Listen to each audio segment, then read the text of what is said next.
तो हमें माफ करे, अल्लाह सलामत रखे। 60-70 वोट लेकर गया था, यहाँ तक के व्हीलचेयर पर औरत बैठी थी उसको मैं खुद लेकर गया था वोट मतलब डालने से। सलाम कर तो भाई जान छोड़ दो। रिटेल 10 रुपए थी, आज 20 रुपए दी है। मगर आपकी हुकूमत को इतना मजा नहीं आ रहा। मिडल मैन है वो तो बेचारा मिडल मैन रहा ही नहीं। बेगम ने दसा मैं वज़ीर आज़म बन गया। जहाँ आपके 2.5 साल गुजर गए हैं, इसी तरह हाथ रखे 2.5 साल और गुजार लें तो लोगों का सास कलेजा है। यह चीज़ है कि एक बंदा गड्डी चला सकता है। अगे गल घट गती सी, एक बंदा गड्डी का ड्राइवर है, मेरे को लाइसेंस है जी, मैं गड्डी चला रहा, छोटी मेहरान चलावांगा, कार चलावांगा, डब्बा चला लाँगा। मनु कहोगे शाह जोर चला तो मैं तो नहीं चलावांगा। मनु की पहले प्रैक्टिस करनी चाहिए। महीनों बस को जी चला लो, नहीं चला सकता, ट्रक चलाओगे नहीं चला सकता। एक बंदा डायरैक्ट घरों उठ के आके कहे मैं वज़ीर आज़म बन गया, वो किस तरह चलाएगा? उन्होंने पता ही नहीं कि थले की हो रहा है। ये किंज हो सकता? खान साहब तो कहते हैं कि मैं 22 साल जरा हाँ दे उत्ते नून है वे कि नहीं है। हाँ दी हाँ साहब ने कि हान साहब ने, क्योंकि साडे मुल्क च 2 हान ने, एक हान साहब ने, एक हान साहब ने, एक ज़ात हाम है, एक हान है ना, एक ज़ात हाम है, एक हान साहब ने। हूँ तुसीं दसो हाँ केड़े ने? एक पठान हान है ना, एक ज़ात हाम है, एक हाली हान साहब ने। हूँ दसो केड़ा हाँ करोगे तुसीं? वो तो पूछ रहे ना, इमरान खान साहब ने की पूछना, बेचारे आपे घर सुते होंदे ने। वो कहंदे ने मेरी बेगम ने दस्या मैं वज़ीर आज़म बन गया। इंजी गल है ना, उन्होंने पहले ही बयान दिता लो जी कि मैं वज़ीर आज़म नहीं बनया, मेरी बेगम ने दस्या कि मैं वज़ीर आज़म बन चुके हाँ। तो इस तरह तो नहीं ना होंदा। एक बंदा ही गया कि दुकानदार है, उन्होंने की पता बाजार की सड़क टुटी दी है या रोड टुटा था, वो मुतलक है ना। नाली बंद मुंदे नहीं ना पता, या मिंबर नहीं ना पता। मिंबर के नाल जिहड़ा अमला वे वो दसेगा कि भी इस गटर नूं यह प्रॉब्लम है। छोटे छोटे मसले ने जिहड़े मुल्क की तबाही कर गए हैं। जिहड़ी चीज़ है हर जगह हर मामला, हुण लाहौर तुसीं रंग महल टुर जाओ, किड्डा डी प्लाजा है, किन्नी गड्डी खलोंदी है। कहते जी यार होना ही नहीं चाहिए। सही है, कोई भी बंदा जाता है। उन्होंने सामने लैट्रीना वाला चौक सी, शालमी चौक दे विच सारी उम्र का चौक दे विच प्लाजा सी, खत्म होया लैट्रीना खत्म, उन्होंने कहा जी इहनूं प्लाजा बनावांगे। अज इन्ने साल हो गए ने कोई नहीं बनया। खान साहब को तो मैं दोनों हाथ से सलाम करता हूँ, भाई जान छोड़ दो। मैं अपनी गली से तकरीबन 60-70 वोट लेकर गया था, यहाँ तक के व्हीलचेयर पर औरत बैठी थी उसको मैं खुद लेकर गया था वोट मतलब डालने के लिए। तो क्या कहते हैं उसको, अब वही मुझे बातें करती है। अब वही औरत मुझे बातें करती है कि भाई नहीं, वही औरत मुझे बोलती है कि भाई क्या किया, मुझे तुम लेकर गए थे, मुझे 12,000 वो भी नहीं मिला। उसका तो हक बनता था ना, व्हील चेयर पे औरत थी। अब क्या करे बंदा? लेकिन वो 12,000 तो बहुत ज़्यादा लोगों को मिल भी रहा है। मैंने नहीं देखा किसी को मिला है ना, मैंने देखा वो मुझे कह रही है कि मुझे नहीं मिले पैसे, किसी को भी नहीं मिला। इनके कोई हासी बंदे हो गए उनको दिया और किसी को नहीं दिया इन्होंने। बहुत शुक्रिया। आज तो ऐसा फील हो रहा है जैसे इससे बेहतर तो लॉकडाउन ही बेहतर था। आज तो कोई सूरत नज़र नहीं आ रही। तो आगे कुछ दिनों में कुछ कह नहीं सकते, अल्लाह बेहतर करेगा। तो अभी तो खुशखबरी कोई नज़र नहीं आ रही। तो रही बात ताजरों की, उन्होंने तो पहले भी जुल्म किया हुआ था और उन्होंने और जुल्म करना शुरू कर दिया। हाँ जी, ताजरों ने, व्यापारी कह लो या ताजर कह लो, इसलिए कि उन्होंने बस अपना ही रेट रखा हुआ है। गवर्नमेंट का 2 रुपये बढ़ा रही है तो इन्होंने 10 रुपये बढ़ाए हुए हैं, इसलिए बस जुल्म ही कर रहे हैं और क्या कर रहे हैं।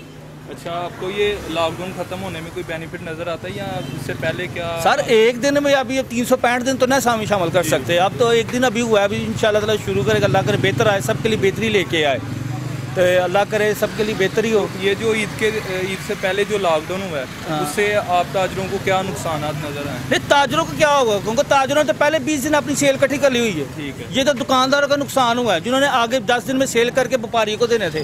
अब मेरा मसा आया, उसने 10 लाख रुपए का लिया हुआ लोन या मेरे का माल लिया, उसने चांद रात को क्लियर करना है। गवर्नमेंट ने या बड़े ताजरों ने 1 हफ्ता पहले लॉकडाउन कर दिया, तो वो कहाँ से देगा? अम्मी की पेटी खोल के तो ना पैसे से निकाल के देने। हुकूमत तो कहती है कि हमने दुकानदारों को जो है बीमारी से बचाया, कहीं पर उन्हें कोरोना ना लग जाए, इस वजह से लॉकडाउन हुआ। सर अल्लाह सलामत रखे सबको। जो कोरोना की तो कोई सूरत नजर नहीं थी आ रही पहले भी, तो अब भी कोई नजर नहीं आ रही। तो किसने देखो किसने किया हुआ है? किसने भी कुछ नहीं किया।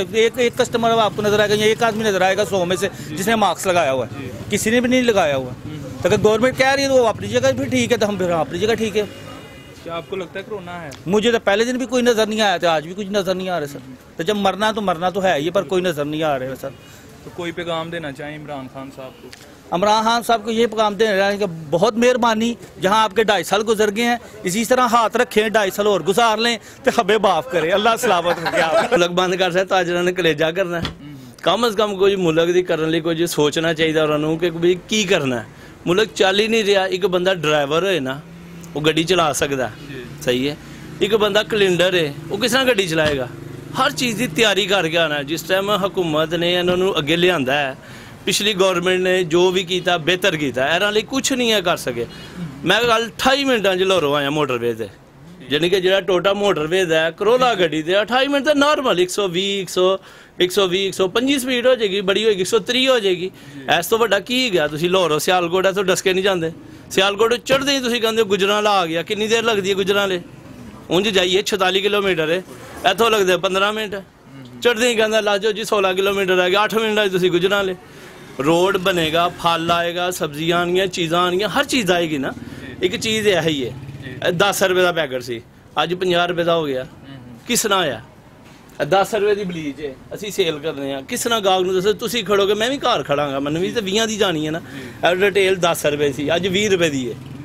लॉकडाउन का यह लोगों ने इम्तियाजा मिले, माड़े बंदे लानी है कि अमीर ने लानी है बलीच 10 ली, 10 ने तो माड़े ने लानी है ना, तो वही 10 ली 20 की हो गई। उन्हें लेडी साशा ही गया 20 रुपये का हो गया। मामूली जो केयर कंपनी है, कोई भी कंपनी है, वीट क्रीम का इस टाइम साशा जरा है कितना महंगा हो गया, 45 40 35 जो शुरू होया 10 रुपये तो शुरू होया सी, कितने चली गई चीज़ा। दुकानदार का प्रॉफिट भी मुक गया, बिल दे दे पागल हो गए। उन्हें बिल आया, वो कहते हैं जी भाजी बिल के उत्ते तुहानू फेवर मिली है जी, इन्ने 1000 रुपया मिलेगा, 43 40 45 हज़ार रुपया हैगी है, सही है।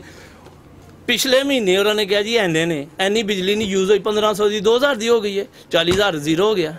कितने गया वो एहसास प्रोग्राम है ना। अस्सलाम वालेकुम। वालेकुम सलाम। अच्छा, हुकूमत ने जो है ना लॉकडाउन ख़त्म कर दिया है और हुकूमत कहती है कि ताजरों के लिए ना बहुत खुशखबरी है, क्या कहते हैं इस पर? बात अपनी जगह ठीक है, लेकिन बेसिक तो पता तो उन्हीं को है ना जिनके कारोबार हैं जी। मसला तो उन्हीं को दरपेश आ रहा है। अब जिस तरह कारोबार ताव चढ़ाव का शिकार है, मतलब रिसेंटली जिस तरह ये लॉकडाउन जब चल रहा है, बेयकीनी की सूरत हाल है। जिस बंदे ने इन्वेस्टमेंट की है वो भी घबरा रहा है कि इन्वेस्टमेंट करने के बावजूद भी उसको पता नहीं है कारोबार आगे से क्या खोलेंगे, बंद करेंगे क्या।